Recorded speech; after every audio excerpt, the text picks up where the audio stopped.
สวัสดีค่ะเพื่อนๆกลับมาเจอกับแกอีกแล้วนะคะในช่องไลฟ์สไตล์สาวบ้านนอกนะคะวันนี้แกจะพาเพื่อนๆมาเที่ยวเรือนจำเขาละกำจังหวัดตราดนะคะเรือนจำก็เที่ยวได้เนาะเดี๋ยวแกจะพาเข้าไปชมข้างในกันค่ะว่ามีอะไรให้เราดูกันบ้างเนาะไปค่ะนี่ค่ะในนี้มี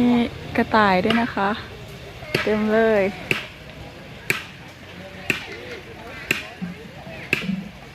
เนี่ยน่ารัก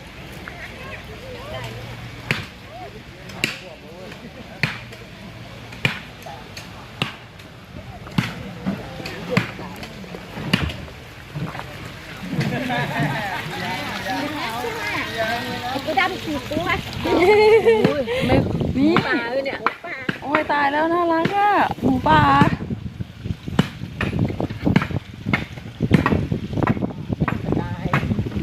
อันนู้นก็ตายอันนี้หมูป่า ไม่เห็นหน้าเธอเลยอ่ะอะไรอ่ะหมู น่ารักมากเลยอะ ไม่เห็นหน้าเธอเลยอ่ะนั่นแหละ เดี๋ยวเราไปต่อกันค่ะนี่ค่ะดูบรรยากาศค่ะสวยงามมากเลยนะคะจะมีร้านกาแฟนะคะมีสเต็กมีก๋วยเตี๋ยวนะคะแล้วก็จะมีร้านส้มตำด้วยนะคะนี่ค่ะก็อันนี้จะเป็นร้านกาแฟนะคะแล้วก็จะมีขายสเต็กด้วยก๋วยเตี๋ยวด้วยนะคะนี่ค่ะ นี่รถอะไรก็ จักรยาน อันนี้เป็นรถ3 ล้อค่ะเห็นไหมคะมีแค่3 ล้อนะคะ จักรยาน3 ล้อ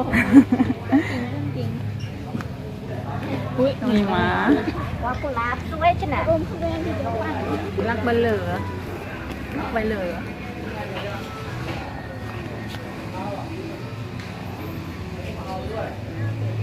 ชอบดอกอันนี้สวยงามมาก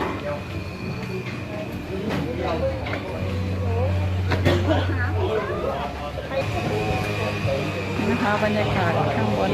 ลานมองลงไปข้างล่างนะคะ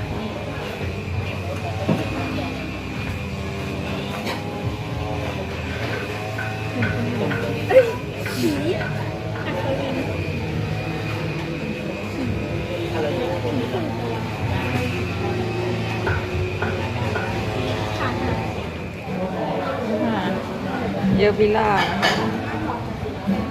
สวยมาก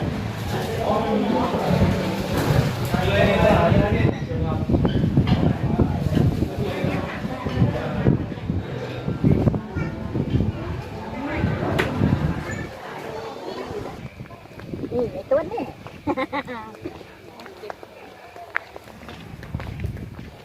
ไดโนเสาร์ นั่นตัวนั้นที่วิ่งนั่นน่ะตัวนั้นขโมย โอ้มีไดโนเสาร์ด้วย ไอ้ที่ออกมาจากเอไอ้เนี่ย ปากใหญ่ ถือไม้กวาดอ่ะถือไม้กวาดไม่มดอ่ะเขาจะผีน่ะ คนไล่กา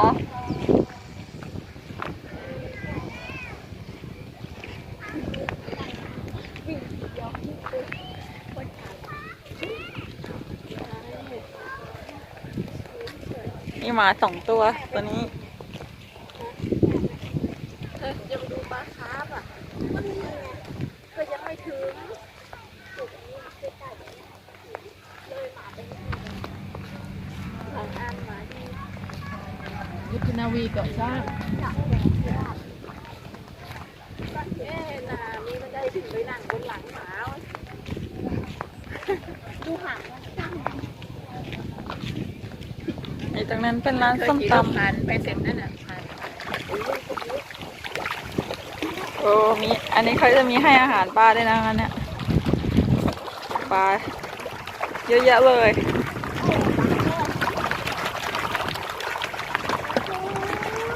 อันนี้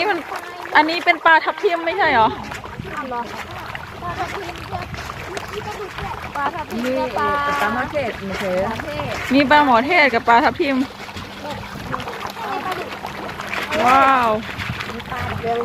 เอาปูนไปหลายปูนเทศเป็นงู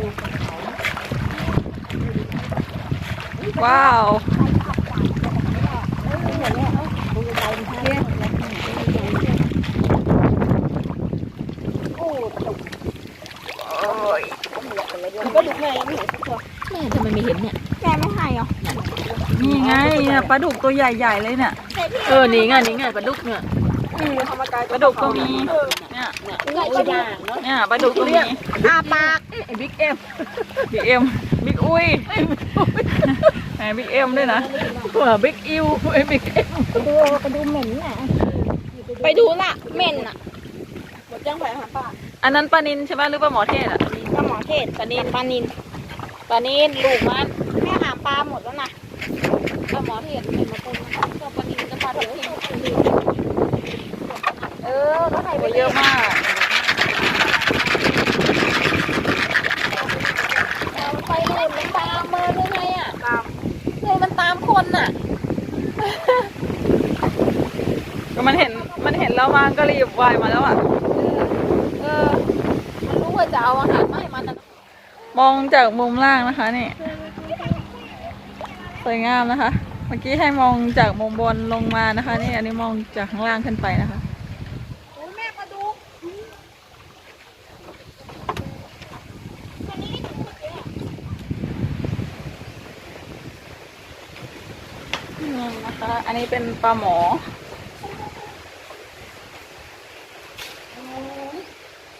ตัวใหญ่มากอะโอ้โห อันนี้ปลาสอด โอ้ปลาหมอ นี่ปลาหางนกยูง ปลาดูเม่น เม่นตัวใหญ่มากโอ้ยเต็มเลยอ่ะ ครั้งที่แล้วมาไม่ออกมาให้ดูเลยอ่ะ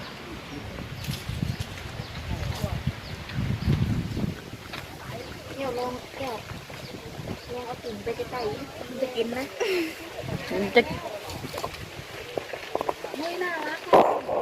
ปลาเลยดิ้นปลา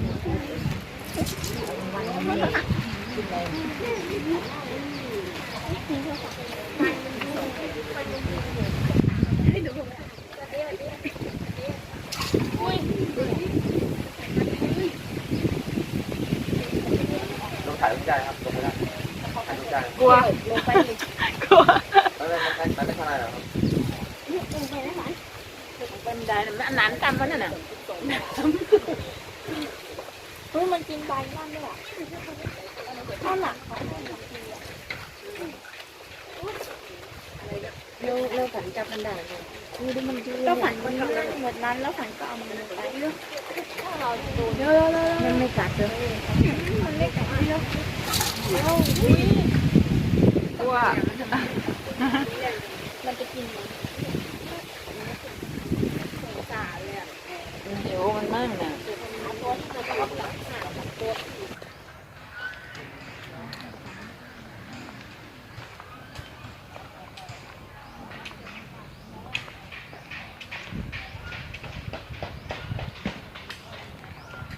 อืมแกะ แพะแกะน่ารักน้องมานี่เร็วเมียวเมียวเมียวเมียวเมียวเมียวเร็ว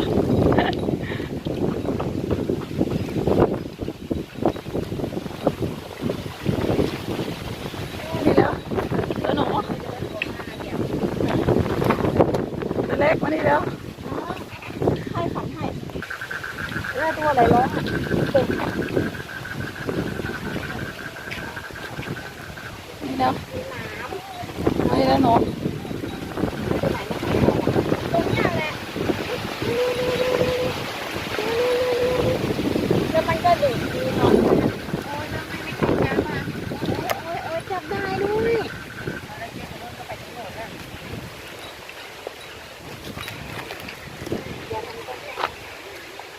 แล่ตัวแล่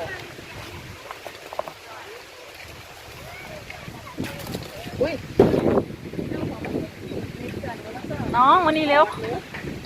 มาเร็วน้องเร็วน้องขา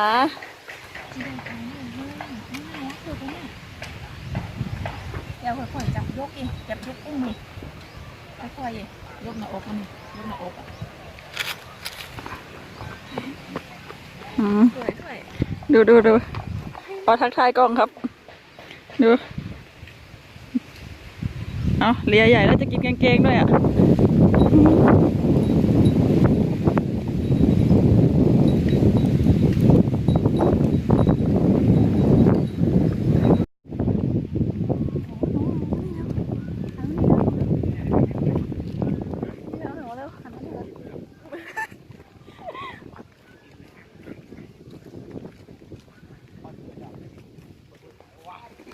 ตรงนั้นก็คืออะไรก็ข้างหน้ามีเรือนะมาหาตรงนี้ต้นทางนกยูงไทยตอนนี้ถ้าออกมาแค่นะที่บ้านตายหมดงอไปเลย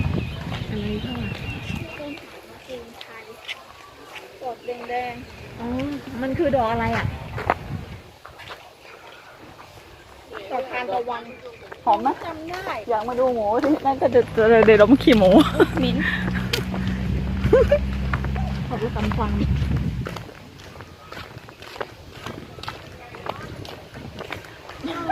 อันนี้มันก็ใช้ได้ก็มองดูก็อุ้ยเห็นแล้วน่ารักอ่ะ นั่นเป็นกระต่าย กินถึงจะไปถ่ายลงเฟซหนูว่าเคยเห็นหมู โอ้ยแม่หมูตัวใหญ่ ใหญ่ไหม โอ้ หลับกำลังหลับกลนกันใหญ่เลย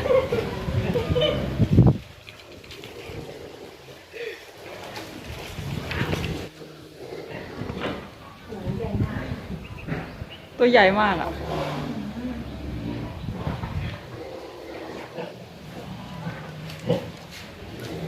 หมูเห่า ๆเดี๋ยวจะบอกว่ามาเยี่ยมหมูที่เรือนจำโอ้เดี๋ยวลงแฟนไม่รู้สึกด้วย โอ้ยนอนคนเลยเนี่ย มันกลนมันโหแล้ว แม่เตาเนี่ย โอ้ตัวใหญ่มาก เนี่ยมันก้อนนะ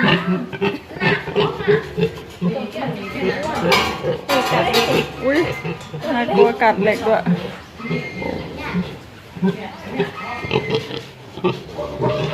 หวัดดีเราไม่ได้มาทำร้ายหวัดดี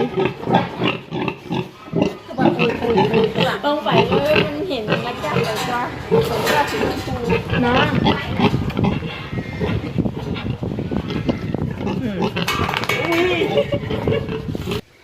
ไหนจะพามาดูกระต่ายค่ะ กระต่ายเต็มเลย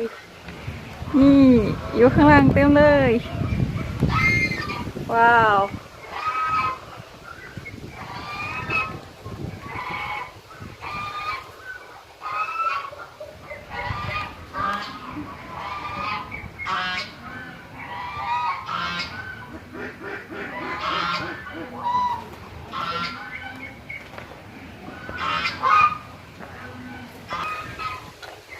เนี่ยมันคิดว่าเราจะมาให้อาหาร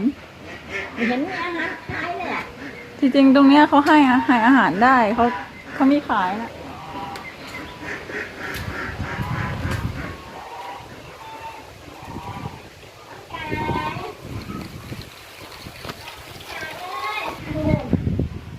นี่อันนี้มาดูเป็ดดูห่านกันบ้างนะคะ ว้าว ลูกเป็ดลูกห่านตรงนั้นนั่นตัวแม่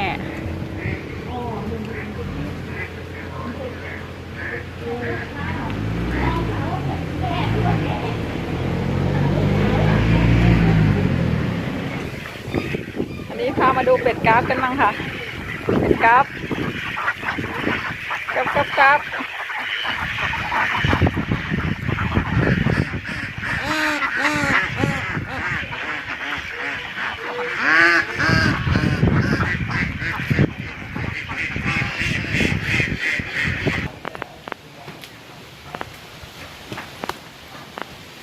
ห่านตีกันค่ะ เกิดทะเลาะอะไรกันอ่ะ เอาไปห้ามเขาหน่อยเร็ว ไปห้ามเร็ว ตรงนั้นไปห้ามละ ไปห้าม บอกเขาเลิกตีกันเลยน่ะ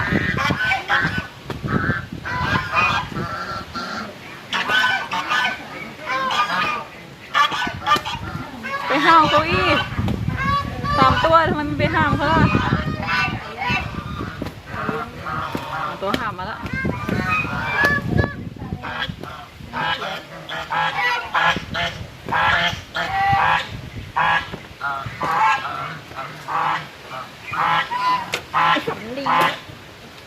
เหมือนตัวนั้นเขาบอกเหมือนตัวนั้นเดินไปห้ามอ่ะแต่2 ตัวนั้นก็ไม่ฟังเลยจะตีกันอย่างเดียวเป๊ะคุณเขามันจะตัวเล็กๆอย่างเงี้ยตัวละ600แบบดุแล้วตกน้ำเลยตัวนี้ชนะตัวนั้นแหละ โอ้ย จะไม่ไหวแล้ว ไม่มีใครห้ามเลยอ่ะไม่มีใครห้ามเลยอ่ะทะเลาะกันทำไมอ่ะ โดนปัดหัวปัดแล้วตั้งแล้ว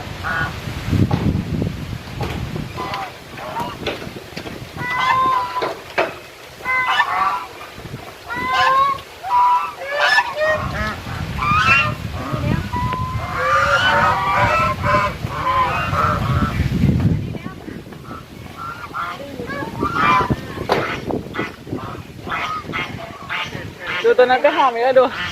น่ะไปบอกให้หยุดฮะไหนให้แยกหน่อยนะน่ะแต่ว่าไม่ฟังอ่ะ2 ตัวนั้นไม่ฟังอ่ะด้วยเอาน่ะตัวนั้นไปห้ามอีกแล้วด้วยน่ะตัวเท้าหนึ่งเป็ดขึ้นอย่างนี้แต่เนื้อเป็ดก็หาอยู่ด้วยกันได้ ตัวนั้นไปห้ามไม่ฟังเลยดู ก่อตกเลยไม่ไหวเขาอ่ะเข้าไปถึง20อ่ะ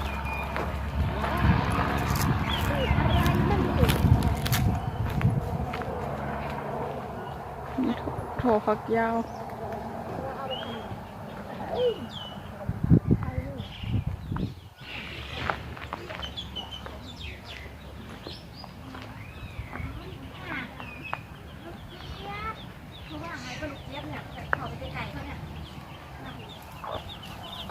เขาถ่ายรูปหน่อย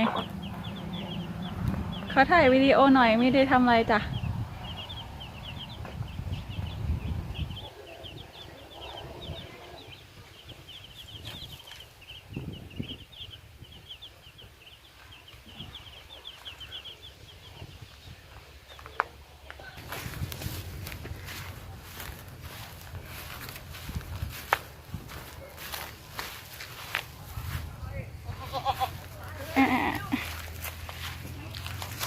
ก็มีการแบบว่าเหมือนว่าอันแน่อ้าวใช่อ่ะโอ้ยแล้วเปียกน้ำอ๋อโอ้ยดังที่ก็ไม่ได้ไปทางนั้นน่ะ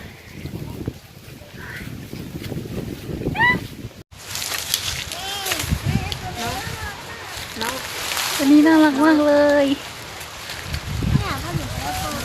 เป็นไม่สนใจน้องขอโทษนะเพื่อน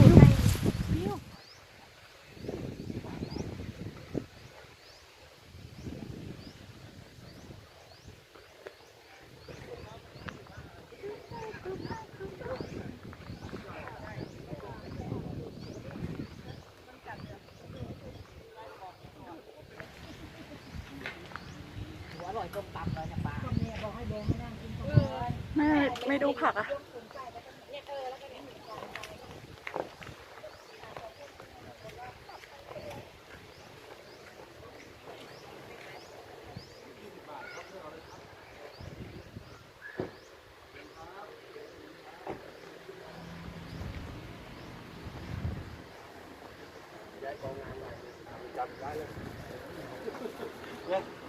โรงพยาบาลทำแบบนี้ทำคนหากิน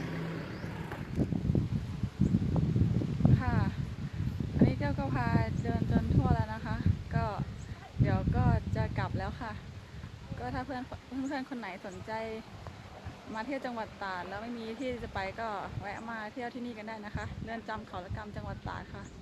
สำหรับคลิปนี้แก้วก็ขอจบคลิปไว้เพียงเท่านี้นะคะแล้วเจอกันใหม่ในคลิปหน้าถ้าชอบคลิปแก้วฝากกดไลค์กดแชร์กดติดตามเพื่อเป็นกำลังใจให้แก้วด้วยนะคะบ๊ายบายสวัสดีค่ะ